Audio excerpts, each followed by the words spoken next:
Hello बच्चा लोग, कैसे हैं आप सब। होप सो आप सभी सुरक्षित हैं, घरों पर हैं और इस लॉकडाउन में मिले हुए टाइम का पूरा यूटिलाइजेशन कर रहे हैं अपनी पढ़ाई में, अपनी प्रिपरेशंस में। क्योंकि आपको पता है कि आपके जो एग्ज़ाम्स 31 मई को शेड्यूल्ड थे वो टल चुके हैं। प्री एग्ज़ामिनेशन की अगर बात करें तो वो उसकी डेट अभी फाइनल नहीं है। एंड होप सो आपको प्री और मेंस में कम टाइम मिले और अभी आपके पास सफिशिएंट टाइम है दोनों ही पर ही फोकस करने का। Pre plus mains plus optional पे भी आप फोकस कर सकते हो, राइट। और जहाँ तक रही बात बच्चा इकोनॉमिक्स की, तो इकोनॉमिक्स में हम जो जितनी भी चीज़ें हम पढ़ते हैं इंडियन इकोनॉमी की, हम अगर बात कर लें या इकोनॉमिक्स के कॉन्सेप्ट्स की हम अगर बात कर लें, बेसिक्स की अगर बात कर लें, तो इन सारी चीज़ों में एक जो इम्पोर्टेंट चीज़ निकल कर आती है वो करंट होती है। और करंट में भी अगर करंट इकोनॉमिक्स की हम बात करें तो उसमें से आपका इकोनॉमिक सर्वे और गवर्नमेंट बजट एक काफ़ी इम्पोर्टेंट रोल प्ले करता है आपकी प्रिपरेशन में, आपके एग्जामिनेशन में, अगर आप सिविल सर्विसेज एस्पिरेंट हैं तो। और ये मेरा पर्सनल आप सबको एडवाइस है कि आप सभी जितने भी सिविल सर्विसेज एस्पिरेंट्स हैं वो कम से कम इकोनॉमिक सर्वे और जो गवर्नमेंट का बजट है उसको एक बार थॉरोली देख लिया करें। सिंस क्या होता है कि काफ़ी सारे questions pre mains even optional even आपके एसए में काफ़ी सारे फ्रेजेस क्वेश्चंस डायरेक्टली यहाँ से पुट कर दिए जाते हैं। सो और लॉकडाउन की वजह से क्लासेस कंटिन्यू नहीं हो पाई, वरना ये हम आपको पहले ही कंप्लीट करवा दिए होते। खैर कोई बात नहीं। जैसा कि हमारा आपसे कमिटमेंट था कि मैं आपको economic survey plus government budget एक यूनिफॉर्म मैनर में और चैप्टर वाइज अच्छे से एक माइंड मैप बनाते हुए सारी चीज़ों को डिस्क्राइब करते हुए कंप्लीट करूँगा। और उसी कोशिश में आज से हम स्टार्ट कर रहे हैं आपका इकोनॉमिक सर्वे 2019 एंड 20। और बच्चा आज बहुत ही बेसिक चीज़ों के बारे में मैं बात करना चाहता हूँ, जिसमें हम एनालिसिस करेंगे, विवेचना करेंगे कि इकोनॉमिक सर्वे क्या है, कैसे इसको हमें पढ़ना है और इसको पढ़ना क्यों ज़रूरी है अगर हम एग्ज़ाम की बात करें तो। इन 3 चीज़ों पर ही फ़ोकस करते हुए ओवरऑल हम इसके बारे में देखेंगे कि इकोनॉमिक सर्वे क्या होता है, कैसे इसको हमें अप्रोच करना है, कैसे पढ़ना है। सिंस क्या होता है, बहुत ही बड़ा डॉक्यूमेंट होता है, लगभग 600 पन्ने का डॉक्यूमेंट है और इसको पढ़ना थोड़ा-सा आपको मुश्किल और लेंदी लगता है और चीज़ें समझ में भी नहीं आती हैं। तो बस मैं आपको बता रहा हूँ कि कैसे कम से कम समय में आप ज़्यादा से ज़्यादा नंबर पा सकते हैं इकोनॉमिक सर्वे और गवर्नमेंट बजट को पढ़ के। कैसे आपको कॉन्सेप्ट्स को पकड़ना है, कैसे आपको चीज़ों को रिलेट करना है, समझना है और कैसे ये आपके लिए फ्रूटफुल हो सकता है आपके एग्जामिनेशन में। तो आज उन्हीं सब को फोकस करके हम आगे बात करते हैं। चलिए स्टार्ट करते हैं। तो बच्चा जैसे आपको यहाँ पर दिख रहा होगा, हम यहाँ पर इकोनॉमिक सर्वे 19-20 की बात कर रहे हैं, 2019 और 20 की बात कर रहे हैं, ठीक है। और आपको बता दूं कि इकोनॉमिक सर्वे 2 वॉल्यूम्स में आता है, वॉल्यूम 1 और वॉल्यूम 2 में। वॉल्यूम 1 बताता है कंट्रीज में क्या क्या इश्यूज हैं, क्या क्या प्रॉब्लम्स है और उनके सोल्यूशंस क्या क्या हैं और गवर्नमेंट क्या क्या चीज़ें कर रही है उन इश्यूज उन प्रॉब्लम्स को दूर करने के लिए। वॉल्यूम 2 बताता है कि आपके प्रेजेंट इकोनॉमिक सिचुएशन या कंडीशन आपके देश में क्या चल रही है। आई होप यहाँ तक आपको बातें क्लियर होंगी। चलिए स्टार्ट करते हैं। वजह देखिए, इस बार का जो आपका आर्थिक सर्वेक्षण या इकोनॉमिक सर्वे 19-20 वॉल्यूम 1 की अगर बात करें तो उसका कवर पेज कुछ इस टाइप का दिया है। Cover page is not important, the colour of cover page is important. Colour आप देख सकते हैं, लेवेंडर कलर को चूज किया है। लेवेंडर कलर आपके 100 रुपए के नोट पर ही भी है। जो नई नोट है आपकी, 100 रुपए का नोट जो है उसका भी कलर लेवेंडर कलर, और वहीं से उस कलर को लिया गया है। ये क्या रिप्रेजेंट कर रहा है? ये काफ़ी सारी चीज़ें रिप्रेजेंट कर रहा है, वन बाय वन देखेंगे। क्योंकि बच्चा हर साल का इकोनॉमिक सर्वे का थीम रखा जाता है, ठीक है। जैसे कि अगर पिछले साल की बात करें तो स्काई ब्लू था, उसके पहले की बात करें तो पिंक कलर का इकोनॉमिक सर्वे था। तो हर साल हम इकोनॉमिक सर्वे की थीम्स रखते हैं कुछ ना कुछ। तो इस बार का जो थीम कलर है वो है लेवेंडर कलर। लेवेंडर कलर जो लिया गया है वो 100 रुपए की नोट से लिया गया है, ठीक है। तो जो आपका इकोनॉमिक सर्वे है वो 100 रुपए की नोट का जो लेवेंडर कलर है वो रिप्रेजेंट क्या कर रहा है बच्चा? वो रिप्रेजेंट करता है अर्थव्यवस्था में अर्थ संपदा का सृजन, आपके इकोनॉमी में वेल्थ क्रिएशन की बात करता है। देखिए बच्चा, ये जो लेवेंडर कलर है ये रिप्रेजेंट कर रहा है रुपए को, ठीक है। रुपया क्रिएट करना, आपके हाथ में पैसा पहुंचाना।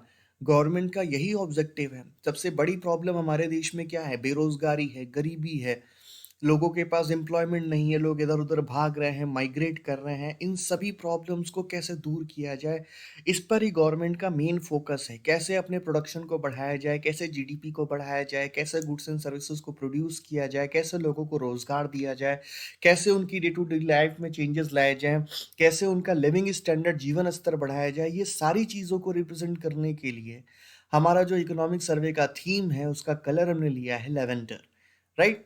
तो वो क्या दिखा रहा है? आपकी अर्थव्यवस्था में धन सृजन को दिखा रहा है, राइट?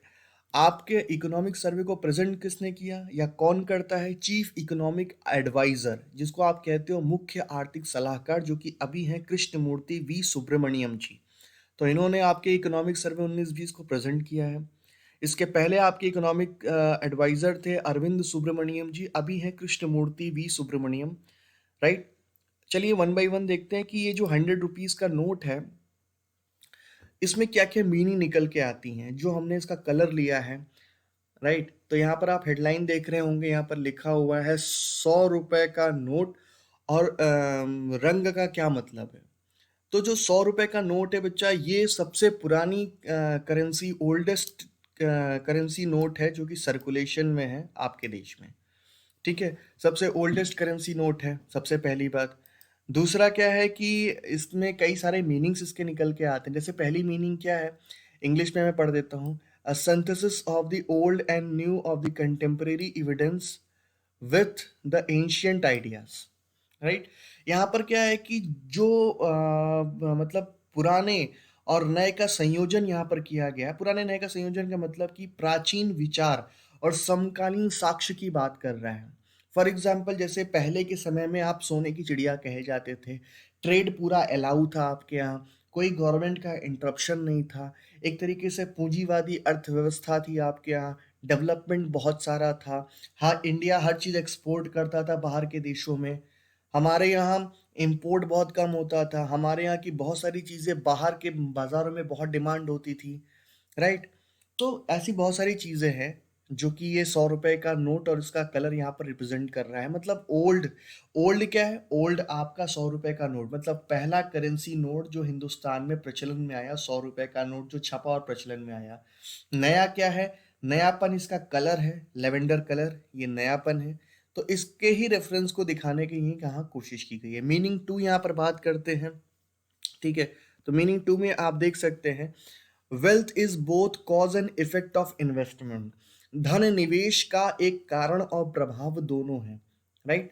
देखिए बच्चा, सिंपल सी बात है, यहाँ पर वेल्थ या धन को आप यूं समझ लें कि देश की बात हो रही है, और देश में धन या वेल्थ क्या है, इसको नापने के लिए हम जीडीपी, जीएनपी इनका इस्तेमाल करते हैं।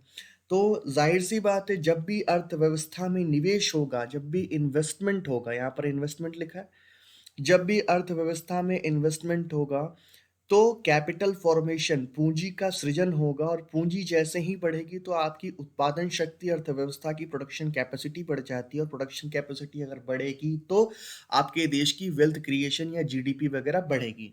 तो सिंपल सी बात है, वेल्थ क्रिएशन होगा तो लोगों के पास इनकम जाएगी, पैसे जाएंगे, वो फिर से इन्वेस्ट करेंगे और फिर से जीडीपी या प्रोडक्टिविटी बढ़ेगी। तो हमेशा आप देखो कि wealth is both cause and effect of investment होता है, इसका कारण भी होता है और प्रभाव भी होता है निवेश का, ठीक है? पैसा रहेगा तभी निवेश होगा, निवेश होगा तभी वेल्थ क्रिएशन होगा, सिंपल सी बात निकल के आती है।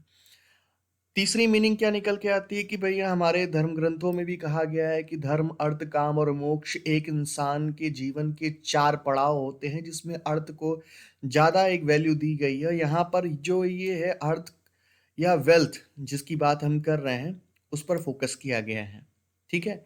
तो मानव जीवन के 4 प्राचीन उद्देश्य हैं, धर्म, अर्थ, काम और मोक्ष। अर्थ या धन इन महान कार्यों में से है, राइट? चौथी मीनिंग क्या निकल के आती है?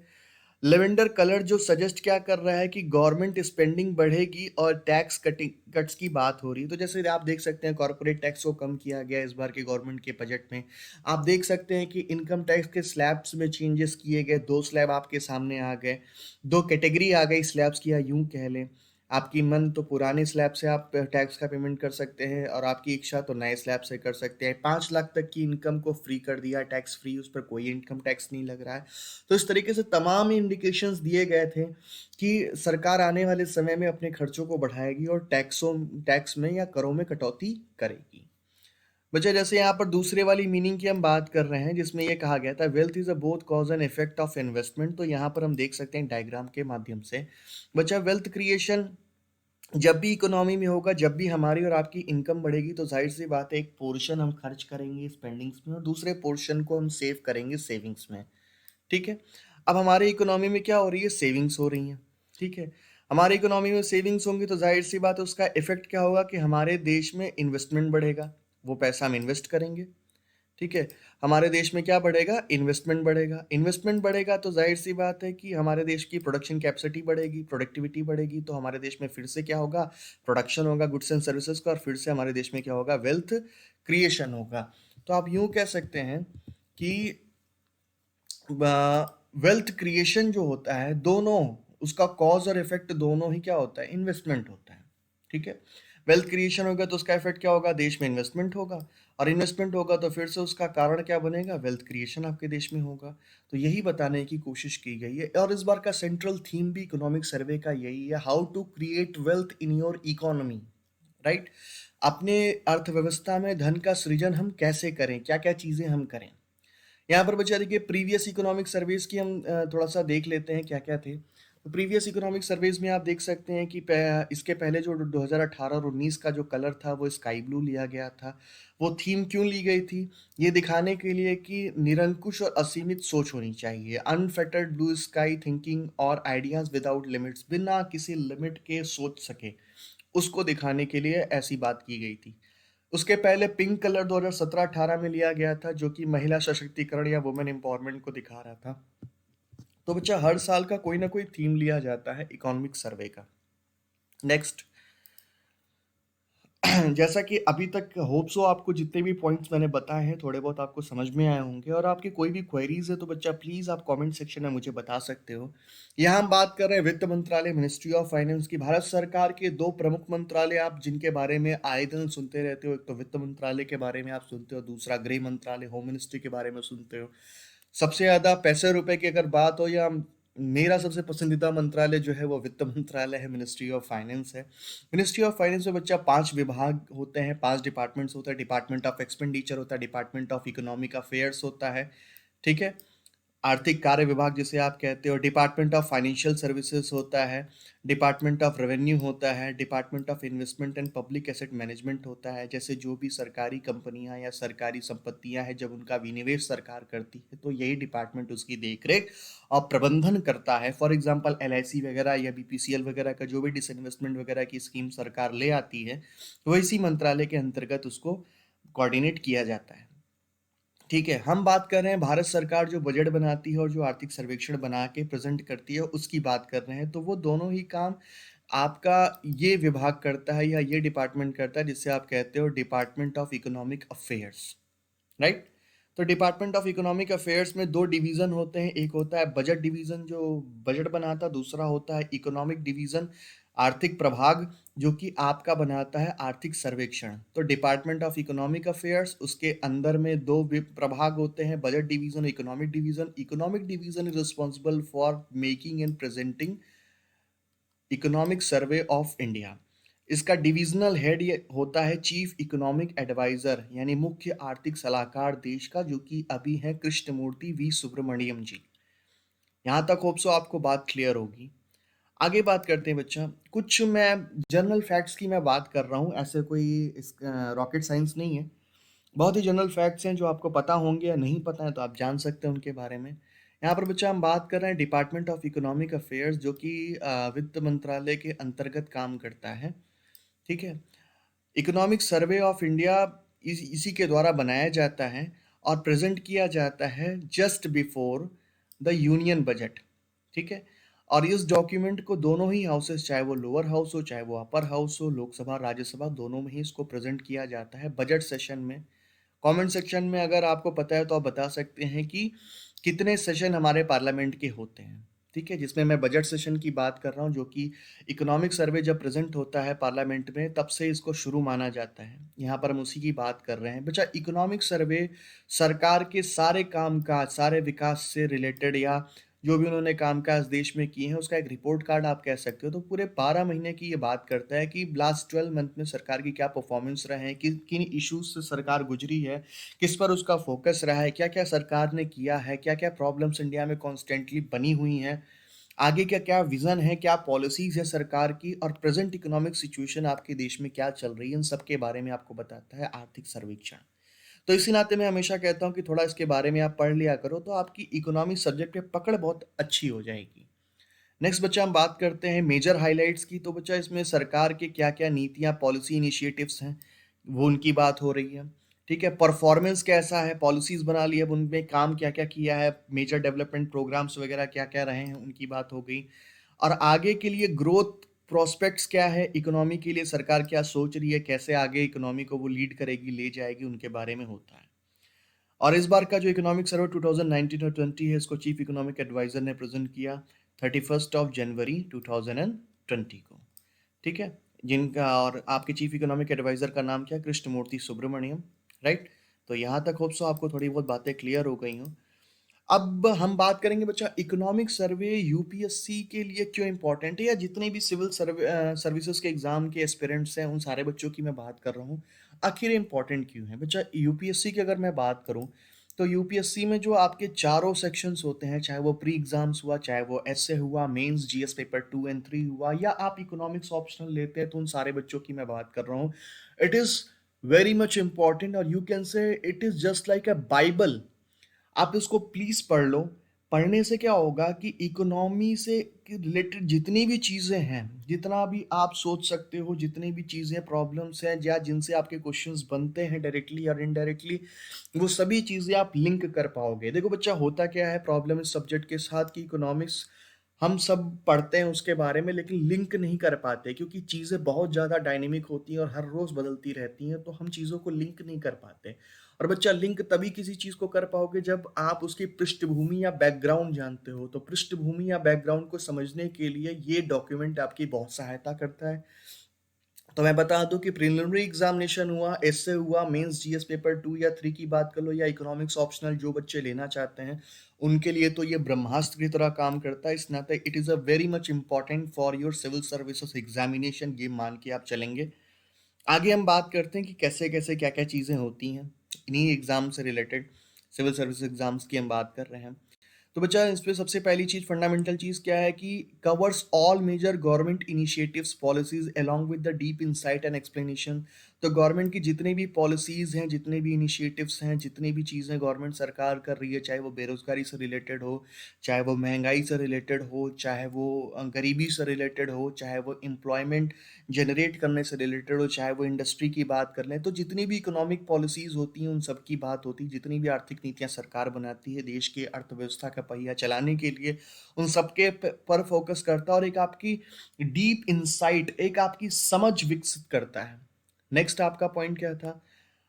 आप अगर अच्छे से एक बार इसको पढ़ भी लेते हो ना, इकोनॉमिक सर्वे को, तो ये आपके पीटी में बड़ी मदद करता है, क्योंकि काफ़ी सारे क्वेश्चंस यहीं से आपको उठा के डायरेक्टली दे दिए जाते हैं। तो it is very beneficial for you to study economic survey. Right. तीसरा पॉइंट क्या था कि जीएस पेपर 2 और 3 के लिए काफ़ी इंपॉर्टेंट है, क्योंकि बच्चा जीएस पेपर 2 और 3 में polity, economy, government schemes, environment और इकोलॉजी, ये सारे सेक्शंस आपके आ जाते हैं। तो ये काफ़ी इंपॉर्टेंट हो जाता है इकोनॉमिक सर्वे पढ़ना। यानी पॉलिटी के कुछ पॉइंट्स आ गए, इकोनॉमी के भी आ गए, गवर्नमेंट स्कीम्स वगैरह, इन्वायरमेंट, इकोलॉजी। आपको पता है कि इन्वायरमेंट, इकोलॉजी सबसे ज़्यादा क्वेश्चंस कुछ सालों से इससे पूछे जा रहे हैं, आपके पीटी एग्जामिनेशन की बात करें तो। और बच्चा, ये जो इन्वायरमेंट एंड इकोलॉजी का पेपर है आपका, या जो ये मॉड्यूल है आपका, ये सारे सब्जेक्ट्स की चटनी होता है। इसका कोई वेल प्रिस्क्राइब्ड सिलेबस नहीं है। इसमें साइंस की भी चीज़ें, ज्योग्राफी की चीज़ें, हिस्ट्री की चीज़ें, इकोनॉमिक्स की चीज़ें, बहुत सारी चीज़ें आपको इसमें मिल जाती हैं। पॉलिटी की इवन चीज़ें, बहुत सारे सब्जेक्ट्स की चीज़ें इसमें आपको मिलती हैं एक साथ, और आपको ये पढ़ना पड़ता है। तो एक बेहतर समझ बनाने के लिए आपको इकोनॉमिक सर्वे भी पढ़ना ज़रूरी है, कि सस्टेनेबल डेवलपमेंट क्या होता है, और बाकी सारी चीज़ें, कार्बन टैक्स क्या है, कार्बन क्रेडिट क्या है, इस तरह की चीज़ें इकोनॉमी में आप नाम सुनते हो, उसका मतलब क्या होता है। तो ये सारी चीज़ें आपको इकोनॉमिक सर्वे में मिल जाती हैं। ठीक है।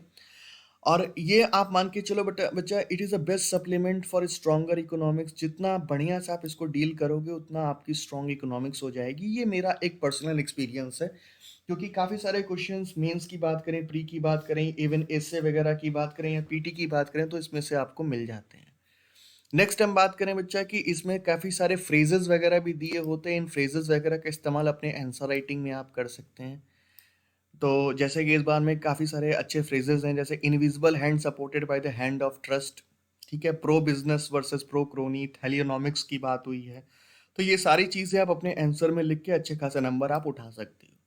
नेक्स्ट पॉइंट है, it gives clear cut understanding about the current economic scenario. तो जैसा मैंने बताया था, वॉल्यूम 2 आपको करंट इकोनॉमिक सिनारियो के बारे में बताता है कि बैलेंस ऑफ पेमेंट की कंडीशन क्या चल रही है, बैंकिंग सेक्टर कैसा चल रहा है, एक्सटर्नल सेक्टर कैसा चल रहा है, इन सब के बारे में, फॉरेन पॉलिसीज वगैरह क्या है, या जो भी चीज़ें आपकी इकोनॉमी से रिलेटेड है, इन्फ्लेशन वगैरह के बारे में, सब में आपको करंट इकोनॉमिक सिचुएशन को कॉम्प्रिहेंसिव वे में आपको समझाता है इकोनॉमिक सर्वे। तो it becomes quite imperative to know about all these things if you want to gain good marks in your upcoming examinations. Next हम बात करते हैं बच्चा कि इकोनॉमिक सर्वे, जो कि काफ़ी बड़ा डॉक्यूमेंट होता है। इस बार का इकोनॉमिक सर्वे की अगर बात करें तो लगभग 600 पन्नों का है। तो इसको कवर अप कैसे करें? तो यहाँ पर हमारी जो हेडिंग है आप देख सकते हैं, यहाँ पर लिखा हुआ है, इसको हम कवर अप कैसे करें। तो इकोनॉमिक सर्वे को कवर कैसे करें, इसके बारे में हम बात कर रहे हैं। सिंपल सी बात है बच्चा, बिल्कुल घबराएंगे नहीं, बहुत आसान चीज़ें हैं। इकोनॉमिक सर्वे में 2 वॉल्यूम्स है। वॉल्यूम 1 बात करता है इश्यूज और उनके सॉल्यूशंस की, या यूं कह लें government policy initiative and strategies, रणनीतियां क्या हैं सरकार की। वॉल्यूम 2 बात करता है state of the economy along with the facts and statistics, इनकी बात करता है। ठीक है, जैसे आप बात करो अगर बेसिक इकोनॉमिक टर्मिनोलॉजी की, तो ये बड़ी इंपॉर्टेंट होती है अगर आपको इकोनॉमिक सर्वे पढ़ना है तो। क्योंकि अगर आपको ये नहीं पता है जीडीपी क्या होती है, बीओपी क्या होता है, इन्फ्लेशन क्या होता है, physical policy, twin deficit problem, current account deficit, इन सारे टर्मिनोलॉजीज के बारे में, यानी बेसिक्स अगर आपने नहीं पढ़ी है तो ये डॉक्यूमेंट आप नहीं पढ़ पाओगे। तो सबसे पहले अपने बेसिक्स को आप सही कर लें। बेसिक्स पढ़ने का सबसे अच्छा तरीका है एनसीईआरटी, आप एक बार पढ़ लो। दूसरा क्या है बच्चा, क्योंकि ये बहुत बड़ा डॉक्यूमेंट है तो मैं ये नहीं कहता कि इसको रटो या इसकी नोट्स बनाओ एकदम बैठ के और काफ़ी सारा टाइम दो। बिल्कुल नहीं। आप एक बार इकोनॉमिक सर्वे की एक किताब आपने वॉल्यूम 1 उठाया, उसकी नॉवल रीडिंग आप करो।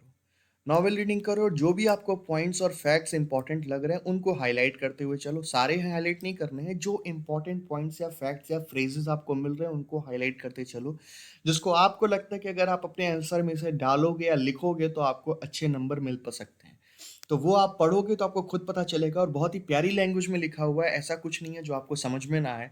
अगर आपके बेसिक्स क्लियर है तो बड़े ही आराम से आप इसको समझ लोगे सारी चीज़ों को। तो इसको हाईलाइट सिर्फ करना है बच्चा, हाईलाइट सिर्फ उतना ही करना है जितना आप रिवाइज कर सको।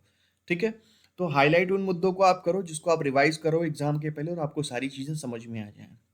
दूसरा क्या है बच्चा, इकोनॉमिक सर्वे का हर साल जो इकोनॉमिक सर्वे आता है उसकी एक सेंट्रल थीम होती है। सेंटर पॉइंट या थीम को ध्यान में रखकर कॉन्सेप्ट्स को आप रिलेट कर सकते हो। फॉर एग्जांपल जैसे इस बार की अगर बात करें तो $5 ट्रिलियन की इकोनॉमी बनाने का लक्ष्य है सरकार का। उस $5 ट्रिलियन की इकोनॉमी बनाने में सरकार क्या क्या प्रयास कर रही है, उनके मद्देनजर इकोनॉमिक सर्वे को ड्रॉ आउट किया गया है। कैसे वो वेल्थ क्रिएशन करेगी ताकि $5 ट्रिलियन की आपकी अर्थव्यवस्था हो सके 2024 और 25 के साल तक।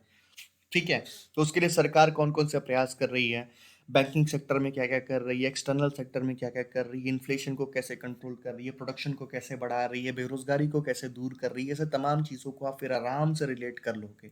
तो सिर्फ आपको एक धागा उठाना है और उस धागे में फिर जितने भी आपके कॉन्सेप्ट्स के मोती हैं ना, इनको आप आराम से पिरो लोगे। तो हमेशा मैं कहता हूँ किसी भी चीज़ को समझना हो, कॉन्सेप्ट, लॉजिक एंड ओपिनियन। तो कॉन्सेप्ट, उसके बाद फिर बात करते हैं लॉजिक, और फिर अपने आप ओपिनियन आपकी डेवलप हो जाती है। समय कम है तो आगे हम बात करते हैं। नेक्स्ट बच्चा, माइंड मैप्स आपको बनाने पड़ेंगे। जो भी चीज़ें आप बनाओ, अगर आप नोट्स बना रहे हो तो उसको फ्लो चार्ट और डायग्राम्स के माध्यम से समझने की कोशिश करो। लिखने की ज़्यादा आवश्यकता नहीं है क्योंकि ये समय भी लेगा, और बाद में अगर आपके पास लिखित रूप में ज़्यादा चीज़ें रहेंगी तो आप उसको रिवाइज भी नहीं कर पाओगे। तो डायग्राम्स के माध्यम से जल्दी से आप रिवीजन कर सकते हो। एक बार देखा, एक सरसरी निगाह देखा तो सारी चीज़ें आपको रिकॉल हो जाएंगी। नेक्स्ट हम बात करते हैं इकोनॉमिक सर्वे के प्रीफेस की। बच्चा, प्रीफेस पढ़ना बड़ा इंपॉर्टेंट। प्राकथन, किसी भी किताब को आप खोलो तो सबसे पहले उसमें प्रीफेस रहता है। तो अगर आप प्रीफेस को पढ़ लो तो एक तरीके से ये समरी होती है किसी भी किताब की, तो यहाँ भी प्रीफेस इंपॉर्टेंट होता है। अगर इकोनॉमिक सर्वे को आप पढ़ रहे हो तो इसके प्रीफेस को एक बार देख लो तो काफ़ी सारी चीज़ें आपको क्लियर आउट हो जाती हैं। ठीक है, और जितने भी टॉपिक्स हैं इनको छोटे छोटे पार्ट्स में आप पढ़ो, कोई ज़रूरत नहीं है एक साथ लेके सारा बवाल बैठ गए, क्योंकि ऐसे में समझ नहीं आएगा, फ्रस्ट्रेशन होगी और छोड़ दोगे बीच में ही पढ़ना। मेरे साथ भी ऐसा ही होता है, कभी कभी जब चीज़ें ज़्यादा होती है तो मैं नहीं पढ़ पाता हूँ, इस नाते मैं छोटी छोटी ब्रेक्स करके उन चीज़ों को पढ़ने की कोशिश करता हूँ और काफ़ी आनंद आता है इसमें। तो बड़ी चीज़ को एक बार में पढ़ने से बेटर है उसको छोटे छोटे पार्ट्स में, इससे आपका कॉन्फिडेंस भी और अंडरस्टैंडिंग दोनों डेवलप होते जाएंगे साइमल्टेनियसली। चलिए मैं आज आपको प्रीफेस पढ़ा देता हूँ, इकोनॉमिक सर्वे का प्रीफेस क्या है उसका एक ब्रीफ ओवरव्यू यहाँ पर दे देता हूँ। बच्चा प्रीफेस या प्राकथन इकोनॉमिक सर्वे 19-20 का क्या है, हम उसकी बात आज कर रहे हैं। तो इसमें क्या है बच्चा, इस बार का जो भी इकोनॉमिक सर्वे उसका जो सेंट्रल थीम है वो इसी क्वेश्चन पे आधारित है, how to make our Indian economy the third largest by 2025।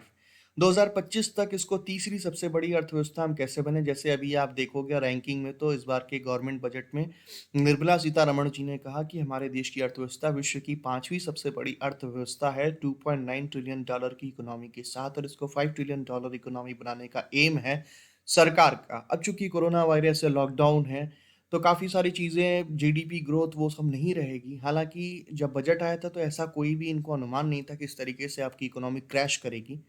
खैर छोड़िए, यहाँ बात करते हैं जो गवर्नमेंट ने सोच के जो चीज़ें की थी। थर्ड लार्जेस्ट इकोनॉमी यानी 5 ट्रिलियन डॉलर की इकोनॉमी बनाने का इनका लक्ष्य है 2025 तक, राइट। और अब क्या है कि इसको ये कैसे अपना जस्टिफाई करें, कैसे इस चीज़ को करें, क्योंकि ये बहुत बड़ा टारगेट है, बहुत ज़्यादा ग्रोथ रेट चाहिए तब ये टारगेट आपका अचीव हो पाएगा। काफ़ी सारी चीज़ों में इंडिया को सुधार करना पड़ेगा, रोज़गार को बढ़ावा देना पड़ेगा, प्रोडक्शन को बढ़ाना पड़ेगा, काफ़ी सारी चीज़ों में डिसीजंस लेने पड़ेंगे, गवर्नमेंट के सामने बहुत बड़ी मेजर प्रॉब्लम्स आएंगी। तो उनको सॉर्ट आउट कैसे करें या गवर्नमेंट अभी क्या कर रही है प्रेजेंटली उसके जस्टिफाई करने के लिए उसने काफ़ी सारे रेफरेंसेस लिए हैं। ठीक है, जैसे उन्होंने ये बहुत ही फेमस, इनके बारे में आप जानते हैं, Adam Smith father of modern economics इनको कहा जाता है। इन्होंने एक किताब लिखी थी 1776 में, वेल्थ ऑफ नेशंस। तो उसमें इन्होंने एक फंडामेंटल आंसर किया था कि देश में वेल्थ और प्रॉस्पेरिटी को कैसे बनाया जाए, या क्या एक राष्ट्र के धन और समृद्धि का कारण बनता है, इसके बारे में इन्होंने बताया था। What causes wealth and prosperity of a nation. ठीक है, इसके बारे में इन्होंने बात की थी एडम स्मिथ साहब ने। तो इन्होंने बताया कि कैसे इस धन संपत्ति का सृजन अर्थव्यवस्था में किया जाता है, तो इसको कोट किया है यहाँ पर। ठीक है, जैसे इन्होंने बात किया था invisible hands of an economy, तो उसको कोट किया है इस बार के इकोनॉमिक सर्वे में। तो इकोनॉमिक सर्वे जो आपका 19-20 है, ये सारी पॉलिसीज या उनका फ्रेमवर्क बताता है कैसे इस वेल्थ को क्रिएट किया जाए भारत में। नेक्स्ट हम बात करते हैं, अच्छा वेल्थ क्रिएशन क्यों महत्वपूर्ण है, इतना फोकस उस पर सरकार क्यों कर रही है। बच्चा देखो, जब भी वेल्थ क्रिएशन होगा तो अपने आप जो हमारे नीचे तबके के लोग हैं जिनके पास संसाधन नहीं है उनके पास संसाधन पहुंचेंगे, उनके पास इनकम पहुंचेगी, उनका जीवन स्तर सुधरेगा और हमारे देश का ओवरऑल डेवलपमेंट होगा। इस नाते वेल्थ क्रिएशन बहुत इंपॉर्टेंट है हमारे देश में। इस वजह से हम उत्पादन को बढ़ाना चाहते हैं, प्रोडक्शन को बढ़ाना चाहते हैं, नई कंपनियों को बुलाना चाहते हैं, एग्जिस्टिंग कंपनियों को बढ़ाना चाहते हैं, नई कंपनियां देश में भी जो हैं उनको और अवसर देना चाहते हैं कि वो नई नई कंपनियां खुलें देश में डोमेस्टिक लेवल पर, ताकि हमारे देश की ओवरऑल जीडीपी या वेल्थ क्रिएशन हो सके। ठीक है, तो यहाँ बात करते हैं इंडियाज एस्पिरेशन क्या है, 5 ट्रिलियन डॉलर की इकोनॉमी 2025 तक। ठीक है, स्मिथ ने कहा था एक बार कि यूनिवर्सल, अपनी किताब में कहा इन्होंने, universal opulence which extends itself to the lowest ranks of the people. ठीक है, वेल्थ क्रिएशन को बताया था अगर आप सार्वभौमिक तरीके से अगर वेल्थ क्रिएशन होगा तो उसका असर, उसका बेनिफिट नीचे तबके के लोगों को भी मिलेगा। ऑनरेबल प्राइम मिनिस्टर ने भी कहा है कि only when wealth is created wealth be distributed, will wealth be distributed. मतलब आपके प्रधानमंत्री नरेंद्र मोदी जी ने कहा है कि समृद्धि का वितरण तभी हो सकता है जब समृद्धि का सृजन किया जाए, जब समृद्धि का सृजन किया जाए। तो हमेशा मान के चलिए जब तक वेल्थ क्रिएट नहीं होगा तब तक लोगों के पास इनकम उनकी बढ़ेगी नहीं, तो वेल्थ क्रिएशन पे इस बार सरकार का पूरा फोकस है।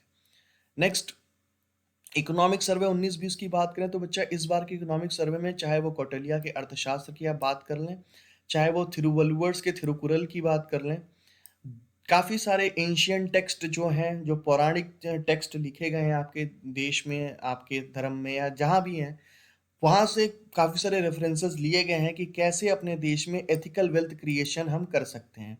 बच्चा, एथिकल वेल्थ क्रिएशन मतलब नैतिक संपदा का सृजन हम कर सकते हैं। जैसे एडम स्मिथ ने कहा था कि डिमांड और supply are the two invisible hands of an economy, right? यानी मांग व पूर्ति एक अर्थव्यवस्था के दो अदृश्य हाथ होते हैं।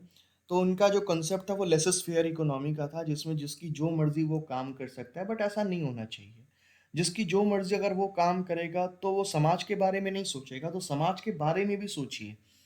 ऐसा वेल्थ क्रिएशन करिए कि घोड़ा दौड़े लेकिन लगाम उस पर टाइट रहे, सरकार का उस पर कंट्रोल रहे। ऐसा नहीं कि सब अपनी मनमर्जी कर रहे हैं, देश में क्राइम बढ़ रहा है, देश में शोषण बढ़ रहा है, ऐसा नहीं होना चाहिए। देश में फ्रॉड बढ़ रहा है, ऐसा नहीं होना चाहिए। जैसे यस बैंक क्राइसिस की बात करें, तो यस बैंक क्राइसिस क्या हुआ? यस बैंक क्या है? एक पूंजीवाद को दिखाता है, डिमांड और सप्लाई पे काम करता है। लेकिन उसमें क्या हुआ कि बहुत सारे घोटाले हो गए, इसकी वजह से उसकी क्राइसिस हो गई। क्राइसिस हो गई तो सरकार यहाँ पर निकल के आई, आरबीआई निकल के आई, ताकि इन्वेस्टर्स का और उसके कस्टमर्स का भरोसा बना रहे। तो यहाँ पर उसको जस्टिफाई करने के लिए एंशियंट लिटरेचर का यूज़ किया गया है। सॉरी एंशियंट लिटरेचर से रेफरेंस लिया गया है। क्या क्या रेफरेंस लिया गया? एथिकल वेल्थ क्रिएशन का, नैतिक संपदा के सृजन का, जिसमें क्या होता है? Invisible hands of the market supported by hands of trust. ठीक है?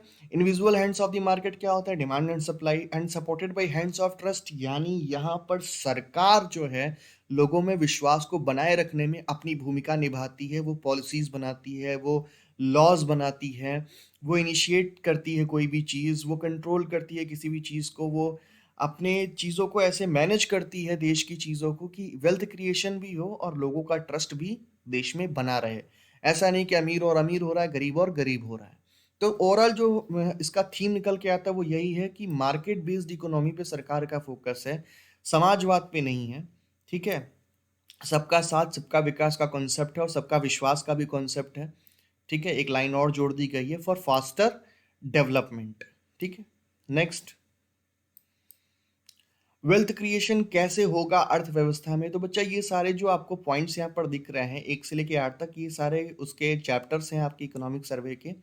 और इन चैप्टर्स में सरकार ने यही बात की है कि कैसे देश में वो $5 ट्रिलियन का जो कंसेप्ट है, वो वेल्थ क्रिएशन कैसे इकोनॉमी में हम करेंगे, तो उसके बारे में इन्होंने बताया है। तो आप देख सकते हो कि new firms creation at district level, तो जिला स्तर पर नई फर्मों का विकास करेंगे, उनको जनरेट करेंगे तो जिला में उत्पादन बढ़ेगा। तो जिला स्तर पर डोमेस्टिक प्रोडक्ट जो होता है, जिसको आप कहते हो ग्रॉस डोमेस्टिक डिस्ट्रिक्ट प्रोडक्ट, सकल घरेलू जिला उत्पाद जिसे आप कहते हो, वो बढ़ेगा तो लोगों की इनकम भी बढ़ेगी और बेरोजगारी दूर होगी। Promoting pro business policies, pro business versus pro crony का एक चैप्टर है, चैप्टर नंबर 3 आपका वॉल्यूम 1 में। तो आप देख सकते हो यहाँ पर सरकार का फोकस क्या है कि वो प्रो बिजनेस पॉलिसीज को प्रमोट करें, ताकि देश में जो है एक ऐसा इन्वायरमेंट बन सके जिसमें सबको मौका मिले कुछ भी काम करने का जो वो करना चाहते हैं। नए नए इंटरप्रेन्योर्स को मौका मिले। जो पूंजीपति हैं केवल वही फायदा ना उठाएं, वही अपने हिसाब से चीजें ना करें। ठीक है? गवर्नमेंट का कंट्रोल अननेसेसरी जो है वो कम होना चाहिए। ठीक है? तो कभी कभी क्या होता है, सरकार जो है इतना ज़्यादा वो कंट्रोल अपना मैकेनिज्म लगा देती है, इतने सारे लॉज लगा देती है कि जिससे बिजनेस करना आसान नहीं रह जाता है। तो इसको भी कुछ लॉज को आसान करना, ताकि आराम से आप जीएसटी फाइल कर सकें और चीज़ें कर सकें। फॉर एग्जांपल, जैसे बच्चा आपको इंडिया में कोई बिजनेस शुरू करना है तो लगभग आपको 18 से 20 फॉर्म भरने पड़ेंगे। लेकिन सेम बिजनेस अगर आपको शुरू करना है, मतलब मल्टीपल फॉर्म की फॉर्मेलिटी होती है, लेकिन सेम बिजनेस अगर आपको शुरू करना है न्यूजीलैंड में, तो वहाँ पर आपको आधे दिन या 1 दिन का समय लगता है। तो ऐसे बहुत सारी चीज़ होती है जिसमें गवर्नमेंट इंटरवेंशन, सरकार का हस्तक्षेप बहुत ज़्यादा होता है और नेसेसरी होता है, गैर ज़रूरी भी होता है। फोर्थ पॉइंट क्या था? असेंबल इन इंडिया को मेक इन इंडिया के साथ मिलाना है। बच्चा देखो, मेक इन इंडिया को प्रमोट क्यों किया गया था? ताकि बाहर की कंपनियां या डोमेस्टिक कंपनियां हमारे देश में इन्वेस्ट करें। ठीक है?